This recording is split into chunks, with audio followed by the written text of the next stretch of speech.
अस्सलाम वालेकुम नाज़रीन, प्रोग्राम एग्री बिज़नेस के साथ मैं हूं आपका मेज़बान जमशेद रिजवानी।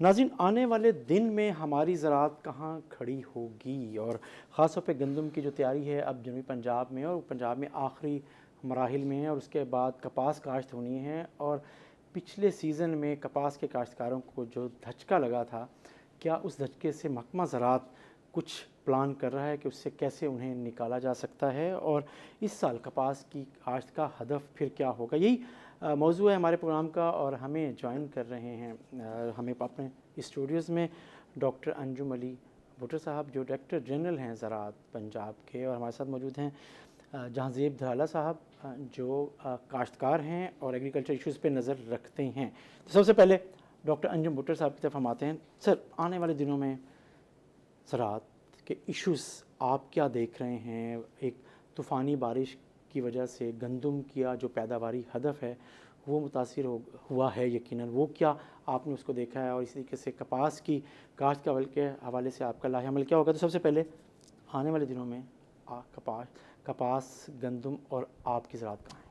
बहुत मेहरबानी सर। यकीनन काश्तकार ने बहुत मेहनत की और ये साल बहुत सालों के बाद बहुत अच्छा था कि जिसमें पंजाब एक बहुत बड़ी गंदम की पैदावार की तरफ जा रहा था।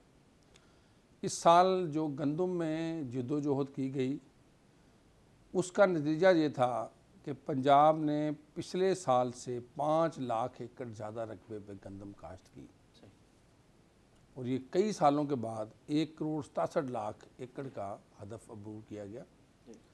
पिछले साल ये 1,61,00,000 एकड़ पे थी, इस साल 1,67,00,000 एकड़ पे है। टारगेट हमारा 1,62,00,000 था। इस साल पंजाब ने 2 करोड़ टन गंदम का हसूल यकीनी बनाना था ताकि पाकिस्तान की जो फूड सिक्योरिटी की ज़रूरियात हैं और पाकिस्तान पे जो इंपोर्ट का इस वक्त बोझ बढ़ा है उसको कंपनसेट किया जाए। और इस साल जो नेशनल एग्रीकल्चर एमरजेंसी प्रोग्राम है, प्राइम मिनिस्टर का स्पेशल पैकेज है, उसके तहत पंजाब में पूरी कोशिश की गई कि हम गंदम के बीज को रिप्लेस करें। सर्टिफाइड सीड पंजाब में 4,51,000 टन मौजूद था। बैग टू बैग और मंडी टू मंडी कोशिश की गई कि इसकी ट्रैकिंग की जाए। इस साल 3 लाख बोरी या 3 लाख एकड़ पर महकमा ज़राअत ने 1,200 रुपये फी बैग सब्सिडी दी और काश्तकारों ने ये बर वक्त वसूल करके अपनी एरिया के अंदर गंदम का तरक्की ज़्यादा बीज इस्तेमाल किया। इस साल पंजाब सीड काउंसिल ने भी नई गंदम की किस्म की मंजूरी दी ताकि पंजाब के अंदर जो इस वक्त डाइवर्सिटी के, क्लाइमेट चेंज के, हीट स्ट्रेस के चैलेंजेस हैं उनका मुकाबला किया जा सके। खादों पे सब्सिडी जारी थी, वीडिसाइड पे इस साल सब्सिडी गई, मशीनरी पर सब्सिडी गई और फार्मर प्रोग्राम जो थे उसके ऊपर भी जोर लगाया गया। इस साल पहला साल था बहुत अरसे के बाद कि हम अपना हदफ जो 1,62,00,000 था वो नवंबर में ही अबूर कर गए। टाइम पे गंदम लगी, टेम्परेचर ने, पानी ने और ओवरऑल काश्तकार की मेहनत ने गंदम की बहुत अच्छी उठान, बड़ी यूनिफॉर्म स्टैंड, बहुत कम जड़ी बूटियाँ, और इस साल हम उम्मीद कर रहे थे कि बड़ी अच्छी गंदम आएगी। 21 और 22 के दरमियान एक झक्खड़ चला जिसने ज़ालाबारी और तेज़ अंधेरियों के साथ गंदम की लॉजिंग की है। इसके साथ साथ ज़ालाबारी की रिपोर्ट्स भी थी। इन्हीं झक्खड़ों और ज़ालाबारी के दौरान आपने देखा है जिस तरह लोकस्ट में हम बर वक्त पहुँचे, हम उस वक्त मौजूद थे, मैं उस वक्त ट्रैवल कर रहा था जब ये झक्खड़ चल रहा था और early in the morning Tibba Sultanpur, Lodhra और इस सारे एरिया के अंदर मैं ख़ुद और मेरी टीम समेत हम काश्तकारों के साथ मौजूद थे। बहुत सीरियस इशू था, जो दुनिया पर मेलसी के एरिया में हमें हिल स्टॉर्म देखने को मिला, कमालिया में एक बड़ी पॉकेट थी, बखर में थी, सरगोदा में थी, गुजरांवाला में कोई लॉस नहीं था, लाहौर के उकाड़ा एरिया के अंदर कुछ था, और बहावलपुर में एक दो पॉकेट्स थी, डीजी खान में मुजफ्फरगढ़ था। ये सारे एरियाज़ जो थे इनको अगर मैं देखूं तो कुछ 37,000 एकड़ में हमारा लॉस, या जिसे ज़ालाबारी मैं समझता हूँ, वो बनती थी, जिसका पार्शल लॉस था, जिसमें काश्तकार को कुछ ना कुछ मिलेगा। लेकिन जो लॉजिंग हुई है उसके अंदर कुछ खैर की चीज़ें भी नज़र आईं। उसकी वजह कि गंदम अपनी एग्रोनॉमिक लाइफ मुकम्मल कर चुकी थी।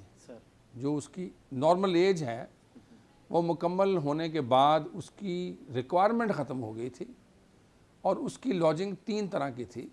एक फ्लैट थी कम्प्लीटली, और बाकी एंगुलर थी। फ्लैट में जहाँ पे पानी खड़ा था, हमारी ज़िम्मेदारों से गुजारिश थी कि इसमें पानी निकलवाएं, किसी भी सूरत में ये पानी यहाँ पे ना हो। अगले 4-5 दिन गर्म आएंगे, ये एरिया सूख जाएगा। जो टिल्ट हो गई थी, एंगुलर थी, साइड पे गिर गई थी, उसकी नेचुरल रिक्वायरमेंट नहीं है। मैं ये बिल्कुल नहीं कहता कि उसका नुकसान नहीं होगा, उसका नुकसान कुछ ना कुछ रिपोर्ट ज़रूर होगा। लेकिन अब काश्तकार भाई के ऊपर बड़ी जिम्मेदारी है कि वो गंदम जो है उसको संभाले, और उसको मेहनत करके उसके खेत के ऊपर खड़ा हो के हाथ के साथ उसको काटे, ताकि उसका नुकसान कम से कम हो। अगर वहाँ पे रिपर का इस्तेमाल, अगर यहाँ पे कोई अनस्किल्ड ऑपरेटर की मैं बात करूँगा, अगर वो इस्तेमाल हुआ तो वहाँ पे नुकसान बढ़ सकता है। लेकिन अभी तक के जो तखमीने हमारे हैं, हम 2 करोड़ से बहुत ऊपर प्रोजेक्ट कर रहे थे, आज हम 1,96,00,000 टन की हमारी प्रोजेक्शन क्राप रिपोर्टिंग ने दी है।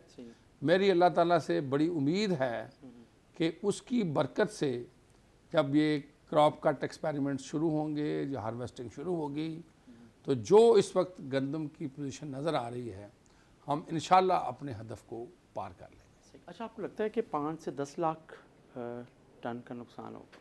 नहीं, मैं उसकी क्वांटिटेटिवली इसलिए नहीं कह सकता कि हमारा 12-13 लाख एकड़ तक जो लॉजिंग है, और उसमें जो मैंने हेयर स्टॉर्म की फिगर दी है, वो फिगर है डिफरेंट।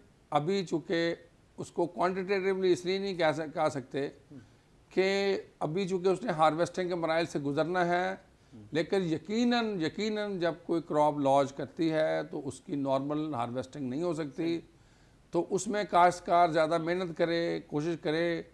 और मैं जो महकमा मौसमियात की अगली बात है, वो अभी तक नॉर्मल से बिलो रेन प्रोडक्ट कर रहे हैं अप्रैल और मई में, और उनके बकौल अप्रैल में कोई ख़ास बारिश नहीं है। अपर KPK के अंदर कोई जखड़ और तेज़ हवा की खबर है, बाकी पंजाब में नहीं है। तो अल्लाह ताला की बरकत शामिल हाल रहे, क्योंकि हर चीज़ ज़राअत के साथ एक बहुत बड़ा रोल कुदरत का है, और ये अल्लाह ताला की तरफ से ही सारी चीज़ें होती हैं।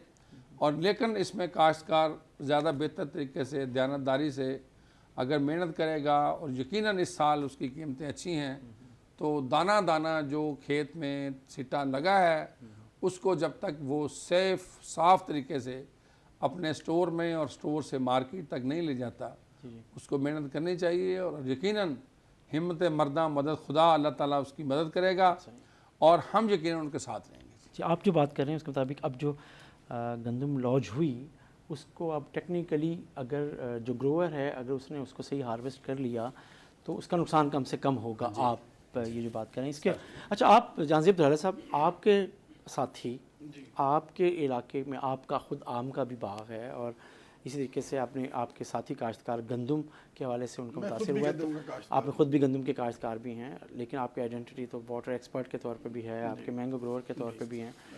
लेकिन आप क्या समझते हैं कि किस फेज़ से गुजरा है काश्तकार इन दिनों में, ख़ास तौर पे 21 तारीख के बाद? देखिए जी, हमारी 2 फसलें ज़िम्मेदार की तैयार थी। एक हमारा आम, जी सर, वो अपने बूर के अरूज पे था, जी सर, और उस वक्त पॉलिनेशन का अमल तकरीबन 30% या 40% हो चुका था और बाकी हो रहा था। और गंदम जो है, जिस तरह भुट्टर साहब ने फरमाया, ये गंदम बिल्कुल तैयार थी।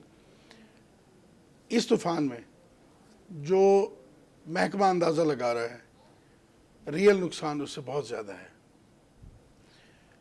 उसकी वजह यह है कि महकमे की जो नुकसान लगाने का ये तखमीना लगाने का एक तरीका होता है, ये एक यार्ड स्टिक एक बनाते हैं सर, एक जनरलाइज्ड किस्म का एक फार्मूला ये बनाते हैं, किसी एक स्पेसिफिक एरिया को देख के उसको फिर मल्टीप्लाई कर दिया सारे पे। जी सर। मुझे इस बात से थोड़ा सा इख्तिलाफ है, क्योंकि ये सिचुएशन वेरी करती है हर जगह के हिसाब से। जी सर। जहाँ यालाबारी हुई है, अगर आप उस हेल स्टॉर्म का साइज़ देखें तो 45 से 65 ग्राम का हेल आया है। सही। ये किसी ईंट से कम नहीं है, क्योंकि आपको ये पता है कि जो यालाबारी के जो याला है ये ज़मीन से 8000 फुट की बुलंदी पे तैयार होता है सर। और वहाँ से जब ये 9.8 मीटर पर सेकंड स्क्वायर के एक्सेलरेशन से जब ये ज़मीन की तरफ आता है तो इसके 60 ग्राम का अगर इसका वज़न हो तो ये जब ज़मीन को हिट करता है तो ये तकरीबन 2.5 से 3 किलो की ईंट का इम्पैक्ट क्रिएट करता है। सर। तो उस यालाबारी के आने से जिन बागात में वो यालाबारी आई है, जिन इलाकों में रहीम यार खां की मिसाल देता हूँ, तो वहाँ जाकर आप पौधों को देखें तो आपके भी आंसू निकल आए। सर। टहने के ऊपर से छाल तक उखेड़ के उसने एक तरफ मारी है, बूर ने क्या बचना है। इसी तरह गंदम जो है उसको भी उसने स्मैश कर दिया है। तो ये अब खुदा न खास्ता ना इसमें महकमा ज़राअत का कोई कसूर है, अल्लाह की तरफ से ये हुआ है और ज़िम्मेदार का ये मुकद्दर इस तरह लिखा था कि उसकी तैयार 2 फसलों पे अभी एक नुकसान मक्की में भी आएगा। एक जो नुकसान आगे आने वाला है मक्की में आएगा, इसमें साइलेज बनना होता है, फिर बहारिया मक्की ने पकना होता है। ये मेज़ क्रॉप आपकी इस वक्त तकरीबन अपने आधे से ज़्यादा कद कर चुकी थी। इतनी तेज़ हवा ने 86 किलोमीटर फी घंटा की रफ्तार से ये हवा आई है, तो उसने मक्की को दरमियान में तोड़ दिया है। मक्की टूट गई, उसका नुकसान हुआ है। सब्जियों का नुकसान हुआ है, सूरजमुखी का नुकसान हुआ है। सूरजमुखी इस वक्त अपने पूरे शबाब पे और उसका नुकसान हुआ है। तो ये किसी एक चीज़ का नुकसान नहीं हुआ, इसको हम इसका क्वांटम, मतलब आप कह रहे हैं कि नुकसान सिर्फ गंदम और आम का नहीं है और फसलों का भी हुआ है। और जी जी हुआ है। आप कहते हैं नुकसान हुआ है, यकीनन इसके ऊपर बात करते हैं बाकी कौन कौन सी फसलें मुतासिर हो सकती हैं, लेकिन आज एक छोटा सा ब्रेक के बाद वापस आते हैं।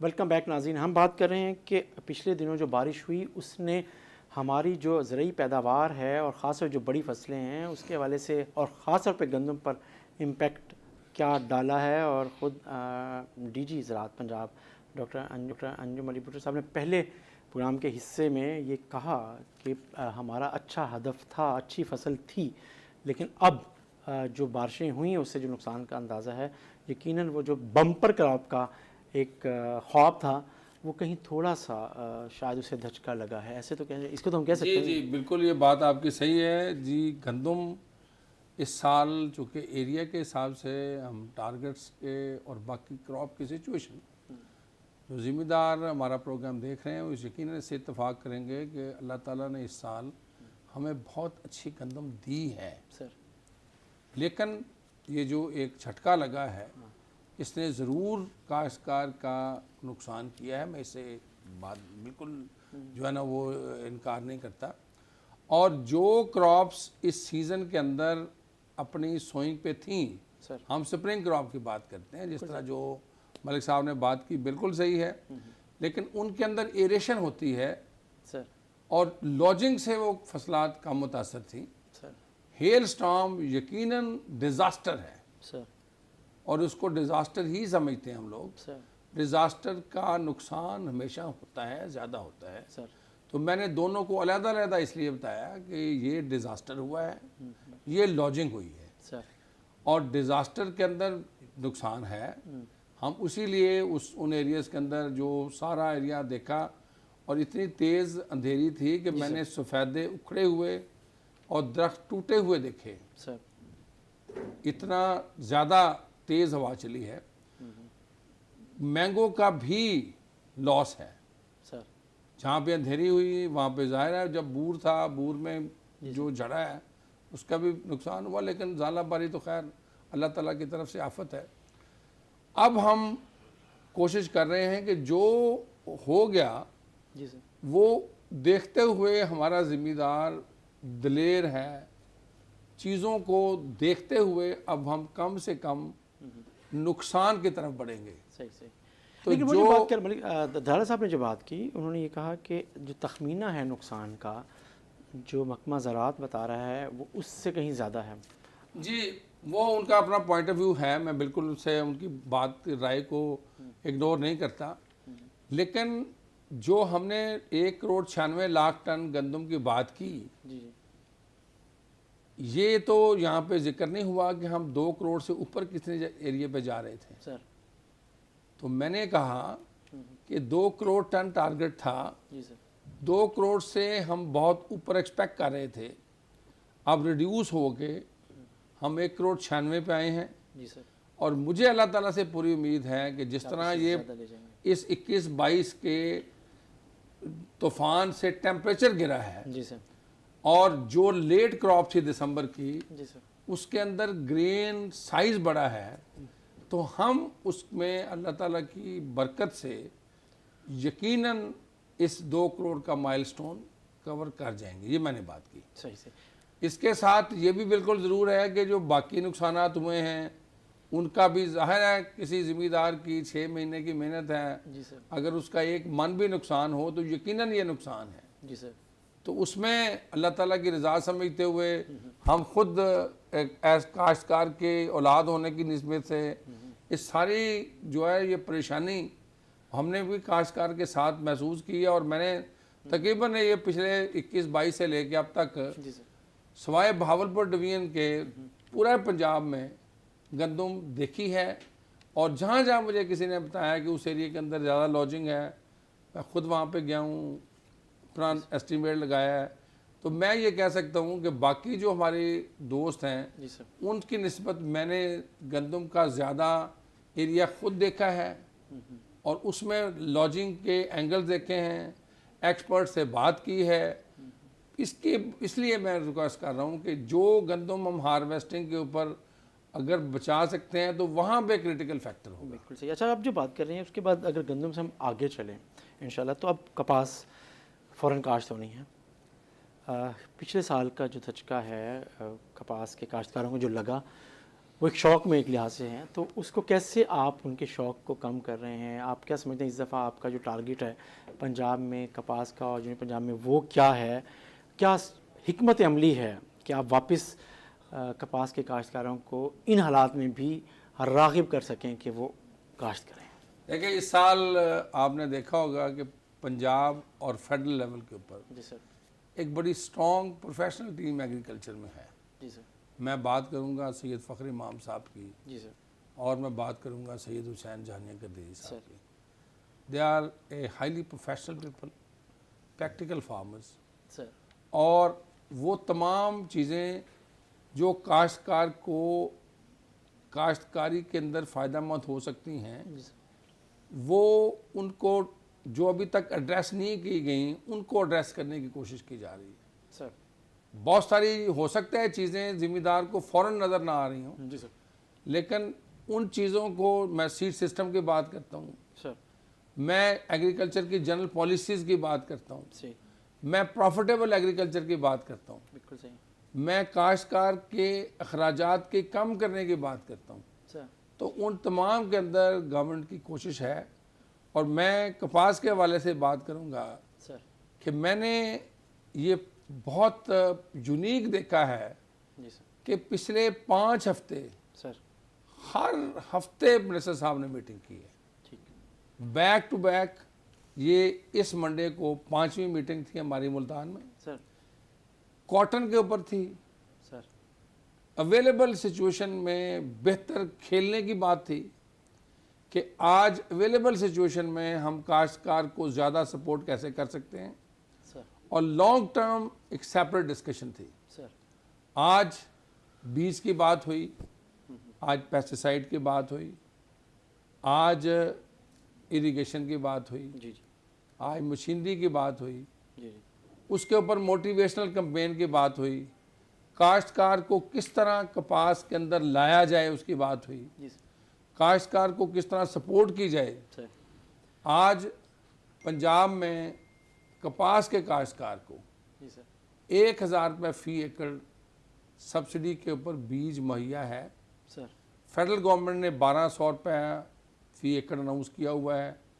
मुमकिन है चंद दिनों में ये 1200 रुपये पे चला जाए। जी सर जितने काश्तकार कपास लगाएगा जी सर सारा सब्सिडाइज्ड होगा, लेकिन सर्टिफाइड और वोचर लेड प्रोडक्ट मिलना चाहिए। सही 10 कंपनियों को हमने प्री क्वालिफाई किया हुआ है, प्रोडक्ट मार्केट में आ गया है। हमारी 2 लाख एकड़ तक सीड का सर पंजाब में 2 लाख एकड़ तक हम सब्सिडी देने का प्लान बना रहे थे। प्रोविंशियल जो मिनिस्टर हैं उनके अहकामात पे फेडरल गवर्नमेंट ने सपोर्ट कर दी है। अब 2 लाख की कोई लिमिट नहीं, जहाँ तक ज़िम्मेदार वोचर स्क्रैच करता जाएगा उसको पैसे मिलते जाएंगे। सही आज पेस्टिसाइड के ऊपर जो स्पेसिफिकली वाइट फ्लाई है उसके ऊपर सब्सिडी अवेलेबल है। जी सर 300 रुपये फ़ी एकड़, 1 एकड़ पे 1200 रुपये। या और किसी क्रॉप में नहीं है, मैं कॉटन की बात करता ये सिर्फ कॉटन के लिए है। हूँ। जी मैं कॉटन की बात करता हूँ। अच्छा, सीड भी सिर्फ कॉटन की मैं बात करता हूँ जिसमें इतनी बड़ी सब्सिडी है। बाकियों में सब्सिडी होती है, थोड़ी होती है। से अगर 1 करोड़ 66 लाख पे हमने गंदम दी तो हम 3 लाख 4 लाख पर दे सके हैं। इसमें कोई लिमिट नहीं है जब तक जिम्मेदार, क्योंकि हम प्रो कॉटन हैं। हम चाह रहे हैं कि काश्तकार कॉटन के ऊपर आए। सही पिंक बोलवर्म का इशू है। आपको फील क्या लग रहा है कि वो आ रहा है? सर हाँ, ये देखें उसमें चैलेंजेस हैं। क्लाइमेट स्मार्ट वैरायटीज़ की बात है। पिछले साल को अगर हम आप देखें तो पिछले साल जो अगस्त के अंदर बहुत हैवी डाउनपोर हुआ था, जिसकी वजह से कपास का बिल्कुल एक पैराडाइम शिफ्ट आई। बिल्कुल सही मॉइस्चर बड़ा, उल्ली लग गई, क्रॉप टर्मिनेशन पे चली गई। और उससे पहले हमारी एक बड़ी मेहनत थी। सर। आप इस बात को मानेंगे कि हमने सीड ट्रीटमेंट से लेके सीड प्लांट पॉपुलेशन तक और उसकी पेस्ट पॉपुलेशन तक और ईटीएल तक और वाटर स्काउटिंग तक हम लोगों के साथ डिस्कस करते रहे और एक अच्छी फसल की तरफ जा रहे थे। और हम 22-23 मन से 16 मन पे आगे गिरे हैं। और आज एक कपास बहुत लोएस्ट पे गई 85 के बाद। हाँ, इस साल असल देखें एक चीज़ मैं आपको अर्ज करूँ सर कि पंजाब की जो ऑफिशियल फिगर्स है वो 4.9 मिलियन बेल्स है। पंजाब की जो क्रॉप रिपोर्टिंग के ऑफिशियल फिगर्स हैं वे usually compare with the PCJ figures. जी जी बिल्कुल। तो मैं जो सरकारी फिगर है जो क्रॉप रिपोर्टिंग ने क्रॉप कट एक्सपेरिमेंट्स के बाद और एरिया को मल्टीप्लाई करके निकाली है 4.9 है। कम है, ये मैं नहीं कहता कि कम नहीं है सर, लेकिन एरिया भी बहुत कम है। सही इससे पहले 2015-16 में हमारी क्रॉप बिल्कुल डैमेज हुई थी, इससे कम फ़ी एकड़ पैदावार पे गए। अच्छा, इस दफ़ा एरिया का टारगेट क्या उस पर बात करते हैं। लेकिन अगर दराला साहब आपके जो साथी काश्तकार हैं जो ख़ास तौर पे रवायती तौर पे कॉटन काश्त करते रहे हैं, आप समझते हैं कि जो बात बूटर साहब कर रहे हैं आपके साथी काश्तकारों वो सुन रहे हैं? हुकूमत जो इक़दाम कर रही है, जो इंसेंटिव दिए जा रहे हैं, उसको एनकरेज करेगी, उसको अडॉप्ट करेंगे, उसकी वजह से दोबारा एक चांस लेंगी, कपास को एक दफ़ा फिर चांस देंगे आपके साथी को? थोड़ा सा 1 मिनट पहले की भुट्टो साहब की गुफ्तगू है जिसमें वो तस्करा फरमा रहे थे कि आज हमारे मिनिस्टर की मीटिंग हुई, उसमें मशीनरी की बात हुई, उसमें बीज की बात हुई, ज़िम्मेदार को वापस कैसे लाया जाए ये बात हुई, इरीगेशन की बात हुई। जी सर। इन्होंने उन जो 8-9 चीज़ें गिनवाई हैं उसमें किसी भी जगह इन्होंने खाद का जिक्र नहीं किया। जी सर। वो मैं कर रहा हूँ। जी सर। गंदम काश्त करते वक्त जी सर। DAP की कीमत जो थी वो तकरीबन 3800-3900 रुपये थी। जी सर। आज अभी गंदम वही कटी नहीं है तो DAP 5600 रुपये की है इस वक्त। Sir. Sulphate of potash sir जो जिस वक्त ये कपास काश्त हो रही थी तो वो तकरीबन 3930 रुपये की थी। आज वो सल्फेट ऑफ पोटाश 5200 रुपये की है। जी सर। और मैंने ख़रीदी है परसों, सर मेरे गोदाम में पहुंच गई, मैंने बाग को देनी है। बात यह है सारी सब्सिडियां सारा कुछ एक तरफ, जब आप 6 महीने में खाद की बोरी में 2000 या 1800 रुपये बढ़ाएंगे सर तो ज़िम्मेदार के पल्ले बाकी रहेगा क्या? ज़िम्मेदार ने अपनी इकॉनमी को जमा तफरीक नहीं करना कि मेरा खर्च कितना होना है और मुझे मिलना कितना है, मुझे नेट क्या बचेगा। वो ये सब चीज़ें सोच के वापस आएगा उस क्रॉप में। सर अब मुझे आप बताएं कि 5600 रुपये पे DAP, क्या आइंदा गंदम काश्त करने वाला उम्मीद रखे कि जब आप उसे 1800 गंदम का दे रहे हो वो 5600 की बोरी लेके आपको गंदम काश्त करके देगा। सर मुमकिन है उसके लिए, नाकाबिल यकीन बात है। गंदम के 1 एकड़ में 18 से 20 मन जो है वो उसका खर्चा है। जी सर, उसके हल, डीजल, पानी, मजदूरी, जी सर। बीज, खाद, वीडीसाइड्स सब 18 से 20 मन गंदम जो है वो उसकी खर्चे में चली जाती है। जी सर। अब जिस तरह भुट्टो साहब फरमा रहे थे कि 1,67,00,000 एकड़ गंदम काश्त हुई जी है सर। और हमारा 1,96,00,000 टन हमारी एवरेज प्रोडक्शन है, तो एक रफली मेरे पास कैलकुलेटर अब आप ओवरऑल कह रहे हैं कि इसका मतलब कि मदाखिल में इजाफा हुआ है। मेरी और पूरी अर्ज सुनिए जी कि सर। इनकी गुफ्तगू के मुताबिक ये एवरेज लगा रहे हैं कि 1 एकड़ से हमें 1.25 टन गंदम हासिल होगी। जो इनका जो फार्मूला ये बता रहे हैं 1,67,00,000 एकड़ और 1,96,00,000 टन, तो 1.25 टन पर एकड़। 1.25 टन पर एकड़ का मतलब है 31-32 मन पर एकड़। अच्छा। क्या इस स्टॉर्म के बाद उसकी उम्मीद है? सीधा सीधा सा फार्मूला। अच्छा, चलिए आप जो बात कर रहे हैं उस पर भुट्टो साहब से पूछते हैं, लेकिन छोटा सा नाज़रीन एक ब्रेक के बाद वापस आते हैं।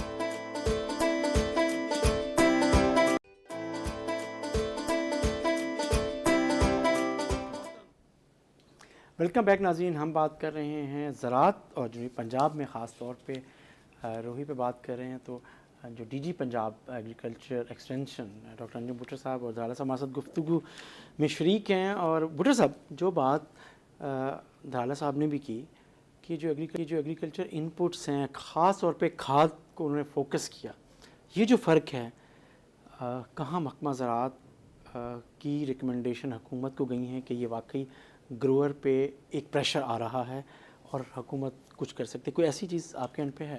देखिए जी, एक बात तो आप यकीनन मानेंगे कि हमारी गंदम की बिजाई दिसंबर 5-6 तक कंप्लीट हो जाती है और डीएपी की प्राइसेस इंटरनेशनली, चूँकि बहुत सारे उसमें इवेंट्स हैं, चाइना इवेंट बड़ा इम्पोर्टेंट है और लोगों ने जो डीएपी बुक कराई हुई थी उसकी जो प्राइसेस बढ़ी हैं, वो इम्पैक्ट फार्मर तक गंदम के सीज़न तक नहीं गया।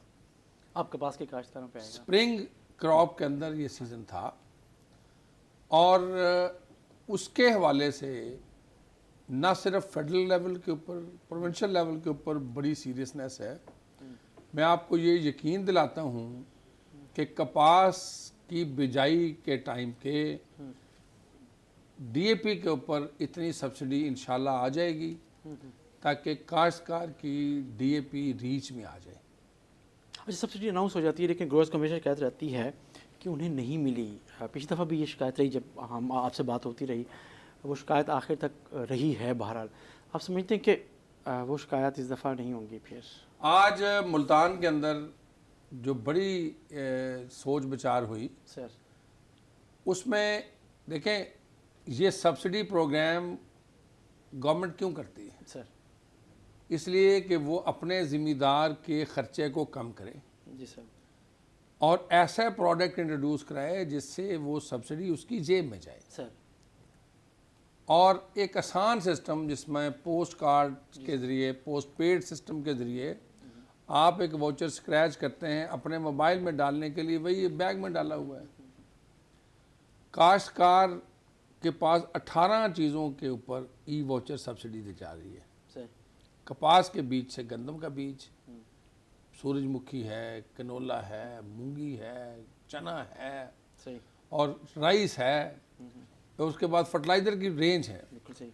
डीएपी में हमारे पास फंड्स के इश्यूज हैं और गवर्नमेंट ने इस बार फंड्स को 100% देने का वादा नहीं किया बल्कि रिलीज़ कर दिया है। सर और उसलिए रिलीज़ हुए हैं कि गवर्नमेंट इस सब्सिडी का benefit according to the increase in price and DAP वो काश्तकार तक ट्रांसफ़र करना चाह रही है। बिल्कुल सही। तो हम यकीनन जल्दी पिछले पैसे दे के तो नए रजीम के अंदर जा रहे हैं और हम किसान कार्ड भी पंजाब में इंट्रोड्यूस करा रहे हैं। बिल्कुल सही। हम चाह रहे हैं कि काश्तकार को एक अपॉर्चुनिटी और दी जाए। जी सर, जिस तरह कार्ड एक्सेप्टेबल हेयर आप मुख्तलिफ पेट्रोल पंप्स के अंदर, स्टोर्स में देखते हैं, हमारे पास जो रजिस्टर्ड ग्रोवर्स हैं वो 35 लाख हैं, सर जिसमें से 18 से 19 लाख ज़िम्मेदार ऐसा है जो किसी ना किसी तरीके हमारे सिस्टम से बेनिफिट ले चुका है। सही। हम उनको अनकरीब मुल्तान और लोधना से शुरू करेंगे और उसमें अभी आप चंद दिनों में देखेंगे तब्दीली आएगी और हम यहाँ से कार्ड डिस्ट्रीब्यूशन शुरू करेंगे, पूरे पंजाब तक एक्सपैंड करेंगे। काश्तकार को दोनों अपॉर्चुनिटीज़ होंगी। अगर कोई डीलर सिस्टम पे आएगा तो उसको अपने बेनिफिट्स होंगे। ये discounted price at the dealers shop होगी सर। वो ई voucher subsidy from the E connect shop होती है सर। कि आप स्क्रैच करते हैं 8070 पे मेल हो जाती है, आपको मैसेज आता है, अगर आपका मोबाइल अकाउंट है तो अकाउंट में आ जाती है, या आप किसी ई कनेक्ट शॉप से सब्सिडी ले लेते हैं। ये जो किसान कार्ड सिस्टम है ये आपके ऊपर कार्ड के अंदर लोड हो जाएगा और उसी वक्त जैसे ही आप किसी शॉप पे जाते हैं आपका अंगूठा स्कैन होगा, आपका CNSC लोड होगा, आप वहाँ से डिस्काउंटेड प्राइस के ऊपर प्रोडक्ट लेके चले जाएंगे। ये सब्सिडी हम सहल करने के लिए लोगों को ये इंट्रोड्यूस करा रहे हैं। किसान कार्ड कब से इम्प्लीमेंट अभी होगा? इसके अंदर अभी हमारे इंटीग्रेशन की मराइल चल रहे हैं। आज भी तमाम पेस्टिसाइड और सीड कंपनीज के साथ एक डिटेल डिस्कशन हुई है और लोधरा और मुल्तान के अंदर हमने तकरीबन 150 के करीब जो डीलर्स हैं उनको लिंक भी कर दिया है और इसको पंजाब के दूसरे एरिया के अंदर जाएगी भी सही। लेकिन ये जिस तरह गवर्नमेंट की पॉलिसीज़, गवर्नमेंट की इंस्ट्रक्शंस आएंगी, ये मज़ीद क्लियर होता जाएगा। लेकिन ये मैं इसलिए बात कर रहा हूँ कि government of Punjab and government of Pakistan ji sir are highly cognizant about the increase in input prices, सही, और उसके साथ साथ क्वालिटी के ऊपर भी। बिल्कुल ठीक।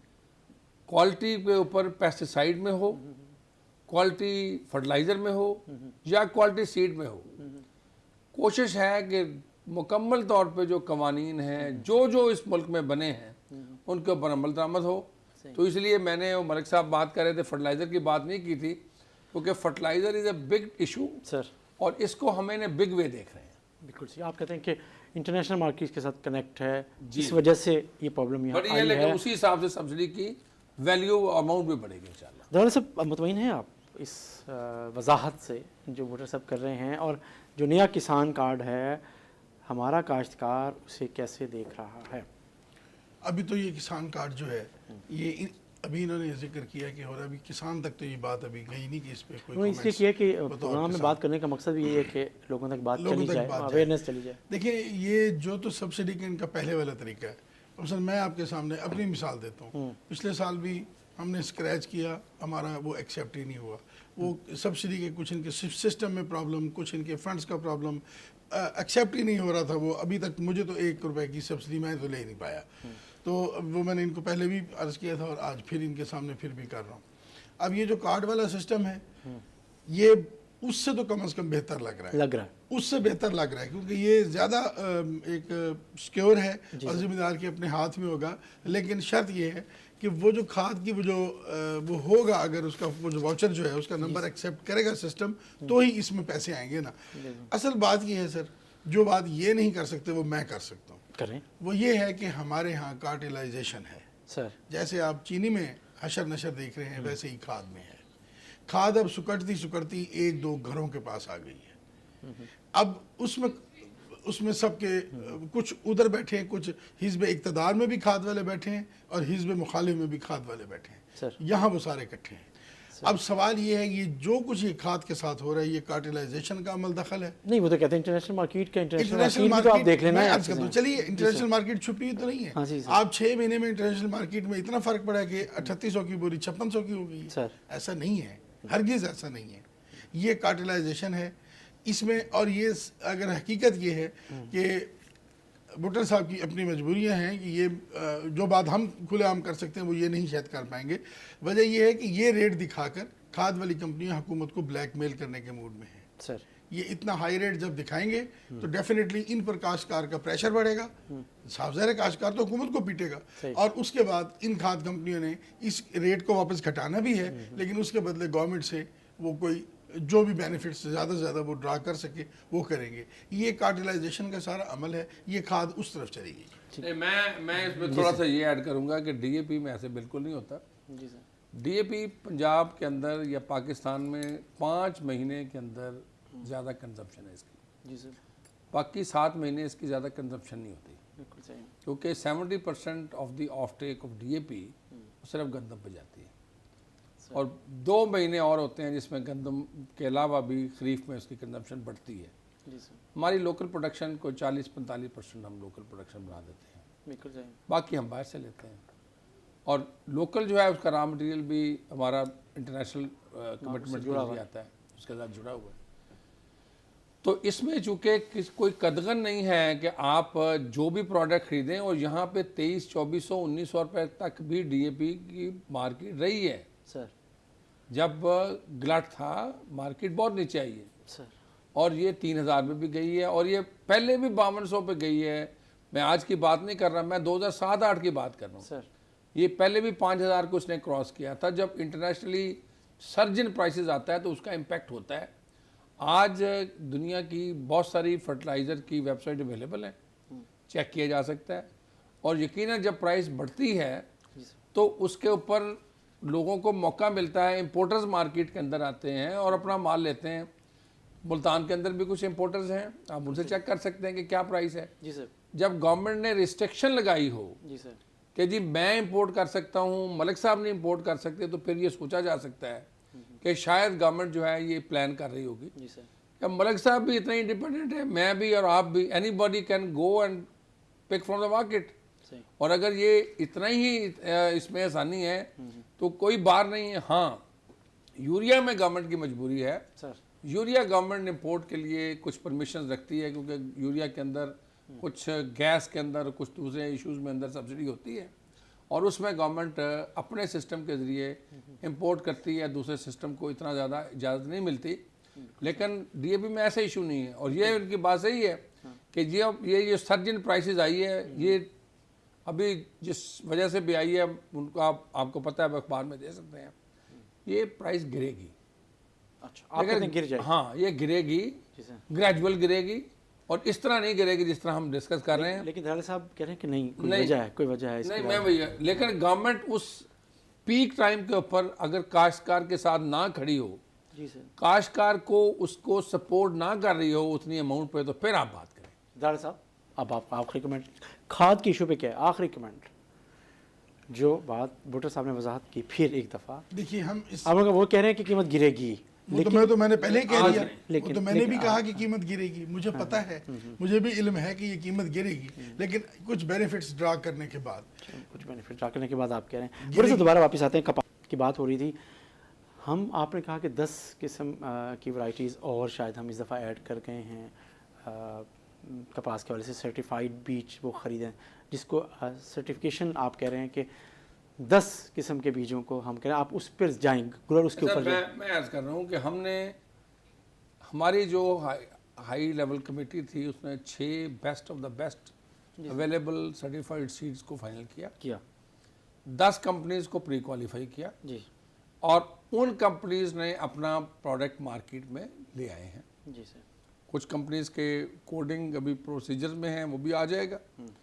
हम तमाम कॉटन सीड कंपनीज को भी रिक्वेस्ट करने जा रहे हैं कि आपके पास सर्टिफाइड 75% अबव जर्मिनेशन वाला सीड, सही, वो सीड अगर आपके पास है, come forward, we are subsidising that. सही, उसमें जो अच्छी कंपनीज हैं उन्होंने हमारे साथ इस सिस्टम में पार्टिसिपेट किया है, वो आ रही हैं। जी सर, इसी तरह प्लांट प्रोटेक्शन में भी आ रही हैं। और मैं आज जब हम डीएपी की बात कर रहे हैं जी सर, तो हमें ये भी देखना चाहिए कि आज दुनिया में कपास किस रेट पे बिक रही है। जी सर, वो भी 92 सेंट को क्रॉस कर गई है। सर, आज 4,500-5 हज़ार पर रेट पुट्टी का बन रहा है। सर, तो मैं उम्मीद करता हूँ ज़िम्मेदार से कि जो वो जब डीएपी को इंटरनेशनली स्क्रॉल करने जाएगा, वो इस रेट को भी वो इस रेट को भी देखेगा और अपना भी रेट बनाएगा, और देखेगा कि क्या कपास का मल्टीप्लायर इफेक्ट कौम के लिए क्या है, हम क्यों कपास के पीछे हैं। सही,